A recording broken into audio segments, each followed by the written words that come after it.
காஞ்சிபுரம் கைலாசநாதர் கோவில் இப்போ இருக்கிற எல்லா கோவில்களுடைய அஸ்திவாரமே இந்த கோவில் தான். இன்னும் சொல்ல போனால் தஞ்சாவூர் பெரிய கோவிலுடைய இன்ஸ்பிரேஷனே இந்த கைலாசநாதர் கோவில் தான்.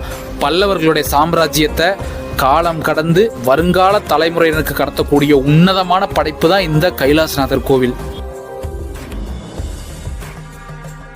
கல், மண், உலோகம், சுண்ணாம்பு எதுவுமே இல்லாமல் வெறும் மணற்கற்களால் கட்டப்பட்ட இந்த கோவில் 1200 வருஷம் தாண்டி இன்னும் பிரம்மாண்டமாக அதே பழமை மாறாமல் காஞ்சிபுரத்தில் இருக்குது.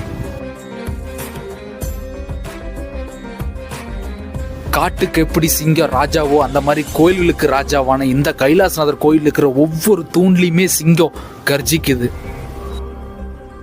கிரேனைட் கல்லால் ஆன சிவலிங்கம், அதை சுற்றி 58 சிறு கோவில்கள். உண்மையாலுமே இந்த கோவில் ஒரு உலக அதிசயம் தாங்க. இந்த கோவிலை பற்றி இன்னும் தெரிஞ்சுக்க இந்த வீடியோக்கு லிங்க் இருக்குது, மறக்காமல் பார்த்துட்டு ஷேர் பண்ணி